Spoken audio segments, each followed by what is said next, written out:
மிதுன ராசி நேயர்களுக்கு குரு பயிற்சி, இல்ல ராகு கேது பயிற்சி, சனி பயிற்சி இந்த 3 பயிற்சிகள்ல எந்த பயிற்சி அவங்களுக்கு சாதகமா அமைய போகுது?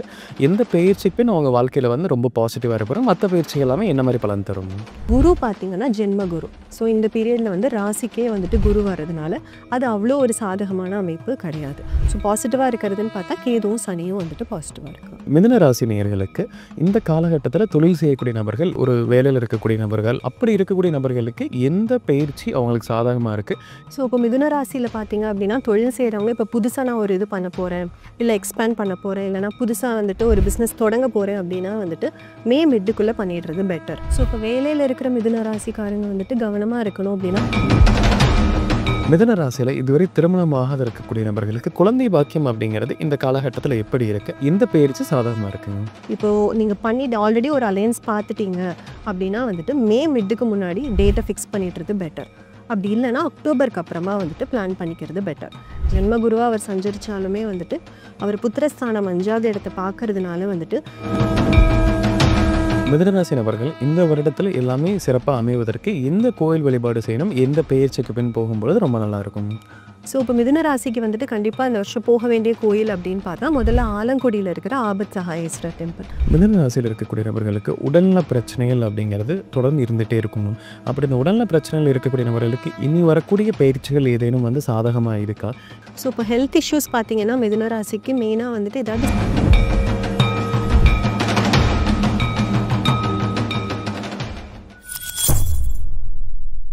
பக்தி பிளஸ் நேயர்களுக்கும் வணக்கம். இன்று நம்மோடு இணைந்தவர் ஆஸ்ட்ரோ அர்ச்சனா அவர்கள். வணக்கம் மேம். வணக்கம் சார். இப்போ வந்து நம்ம மிதுன ராசி நேயர்களுக்கு இந்த 2025ல நடக்கக்கூடிய 3 முக்கிய கிரக பயிற்சிகள் பார்க்கலாம் மேம். எந்தெந்த கிரக பயிற்சிகள் வந்து அவங்களுக்கு சாதகமாக இருக்க போகுது, எந்த பயிற்சி பிரச்சனைகளை தரப்போகுது அப்படிங்கிறதான் இந்த நம்மளுடைய பதிவாக இருக்குங்க. மிதுன ராசி நேயர்களுக்கு ஒரு குணாதிசயம் அப்படிங்கிறது பொதுவாகவே இருக்கும். அவங்க எப்பேற்பட்ட நபர்கள், அவங்க லைஃப் லாங் எந்த மாதிரி குணத்தில் இருப்பாங்க மேம்? ஸோ இப்போ மிதுன ராசிக்கு பார்த்தீங்க அப்படின்னா புதன் தான் வந்துட்டு அதிபதி. ஸோ அதனால வந்து அந்த புத்தி கூர்மை அப்படிங்கிறது அவங்களுக்கு ரொம்பவே இருக்கும். ரொம்ப அட்வென்ச்சரை விரும்புகிறவங்களா இருப்பாங்க. அதே மாதிரி அந்த மிதுனத்தோட சிம்பிள் பார்த்தீங்கன்னா அந்த ரிட்டையர்கள் இருப்பாங்கல்ல. ஸோ அதே மாதிரி எல்லாருலேயும் ஒரு டுவாலிட்டி இருக்கும். அவங்க ஒரு கேரக்டர், அவங்களோட டேஸ்ட்டில் கூட 2 எக்ஸ்ட்ரீம் டேஸ்ட்ஸ் இருக்கும்.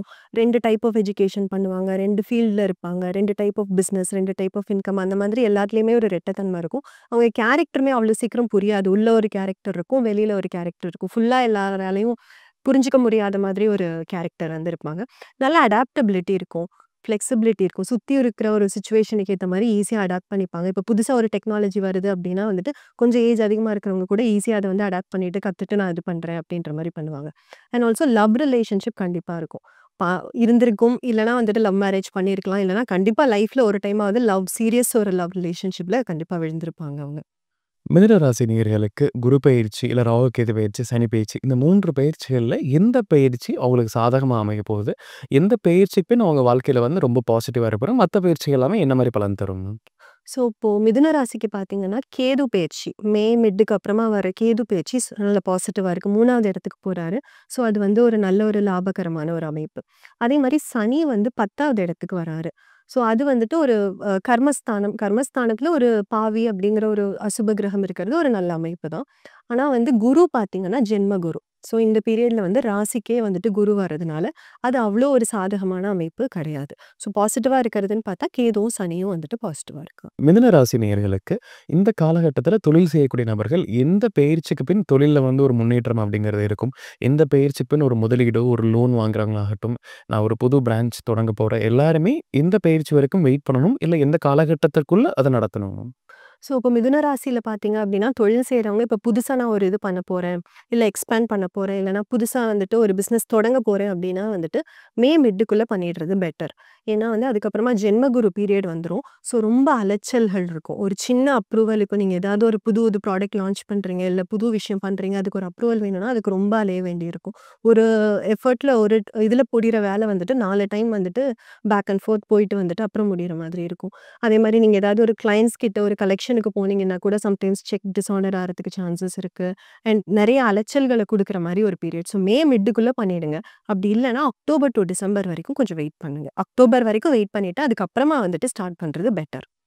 மிதுன ராசி நேயர்கள் வந்து ஒரு வேலையில இருக்கக்கூடிய நபர்கள், அவங்களோட வேலையில ஒரு முன்னேற்றம் எதிர்பார்க்கிறவங்களாகட்டும், நான் புது வேலைக்கு முயற்சி செய்ய போறேன், அரசு வேலை எதிர்பார்த்து காத்துட்டு இருக்கவங்க, எக்ஸாம் எழுத போற நபர்கள், இல்ல நான் வெளிநாட்டுக்கு வந்து நான் வேலை தேடி போக போறேன், இல்ல வேலை கிடைச்சிருக்கு போலாமா? இந்த மாரி ஒவ்வொருத்தங்களுக்குமே வெவ்வேறு ரீதியா வேலை சார்ந்த கேள்விகள் இருக்கு. அப்படி இருக்கக்கூடிய நபர்களுக்கு எந்த பயிற்சி அவங்களுக்கு சாதகமா இருக்கு? இல்ல ஏதாவது ஒரு விஷயங்கள்ல கவனமா இருக்கணும்னா, எந்த காலகட்டத்தில அவங்க மிகுந்த கவனத்தோட இருக்கணுங்க? ஸோ, இப்ப வேலையில இருக்கிற மிதுன ராசிக்காரங்க வந்துட்டு கவனமா இருக்கணும் அப்டின்னா, உங்க ஒர்க் பிளேஸ்ல கண்டிப்பா இப்ப கொஞ்சம் அப்படித்தான் இருந்து ஆகணும்.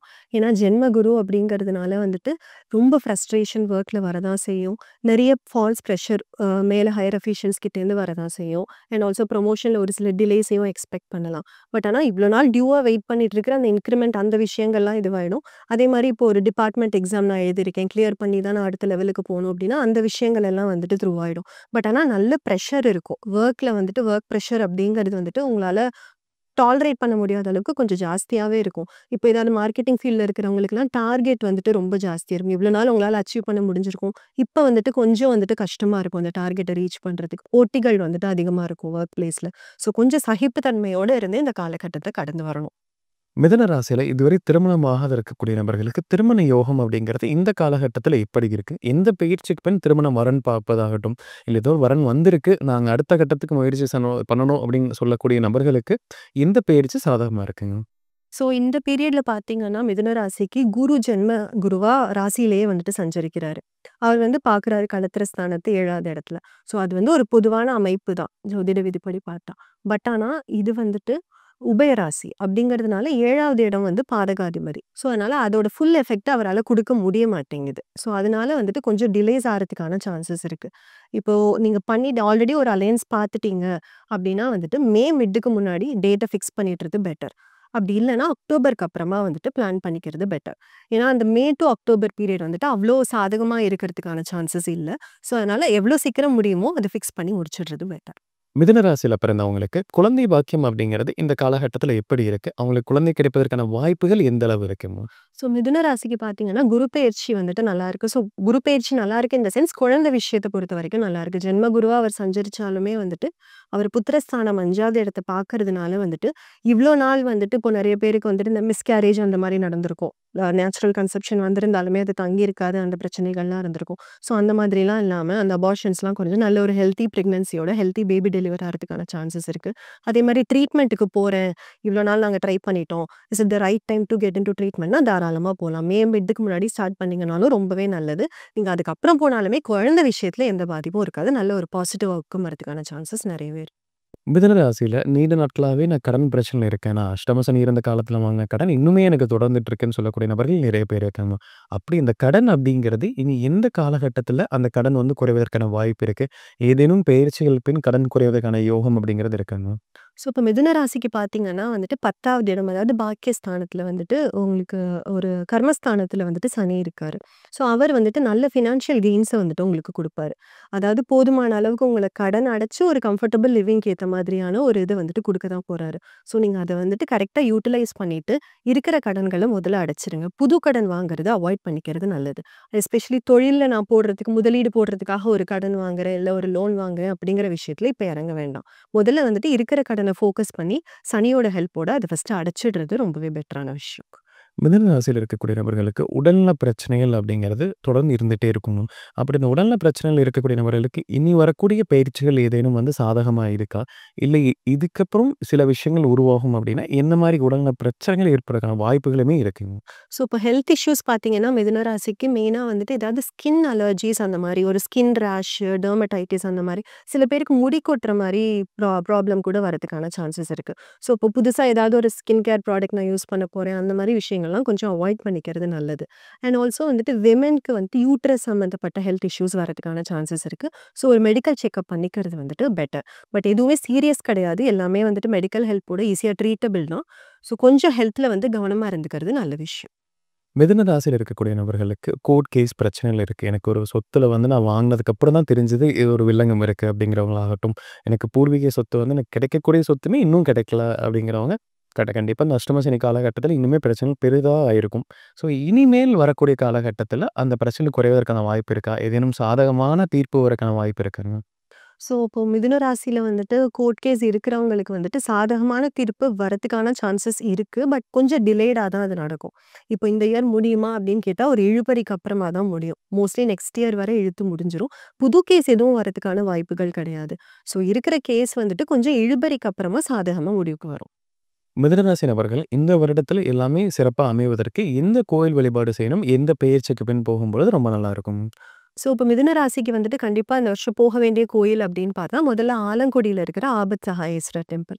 அது வந்துட்டு குருவோட பரிகார ஸ்தலம். நவக்கிரகத்துல வந்துட்டு குருவோட பரிகார ஸ்தலம். ஸோ, அங்க போனீங்கன்னாலே அவங்க வந்து அந்த மஞ்சள் வஸ்திரம் வச்சு அர்ச்சனை பண்ணி குருக்கு தேவையான பூஜைகள பண்ணி முடிச்சுருவாங்க. ஸோ, உங்க ஜென்ம குரு பீரியடுக்கு வந்துட்டு அது கண்டிப்பா பண்ண வேண்டிய ஒரு பரிகாரம். அடுத்தபடியா பார்த்தீங்க அப்படின்னா, தேய்பிறை அஷ்டமியில காலபைரவர் வழிபாடு. ஏன்னா நமக்கு ராகு வந்துட்டு அவ்வளோ ஒரு பாசிட்டிவான இடத்துல இல்ல. பாக்கியஸ்தானத்துல இருக்காரு. பாக்கியஸ்தானம்ங்கிறது கொஞ்சம் ஒரு முக்கியமான ஸ்தானம். எனி டைப் ஆஃப் பாக்கியம், தொழிலா எடுத்துக்கோங்க, உத்தியோகம் எதுவா இருந்தாலுமே வந்துட்டு, அது கொஞ்சம் முக்கியமான ஸ்தானம். அந்த இடத்துல ராகு இருக்கிறதுனால, அந்த பரிகாரம் வந்துட்டு காலபைரவர வழிபடும்போது, அந்த ராகுவோட இம்பாக்ட்ட வந்துட்டு கொஞ்சம் குறைப்பாரு. ஸோ நீங்க வீடு பக்கத்துல உள்ள ஒரு காலபைரவர கூட போய் கும்பிட்டுட்டு வரலாம். இப்ப நம்ம மிதுன ராசி நேயர்களுக்கு இந்த வருடம் நடக்கக்கூடிய 3 பெயர்ச்சிகள் பத்தி மேம் பார்த்தோம். கண்டிப்பா நம்ம நேயர்கள் ஒரு பயனுள்ள கருத்துக்கள் அமைஞ்சிருக்கும். மீண்டும் ஒரு பதிவில் சந்திக்கலாம். ரொம்ப நன்றி. வணக்கம்.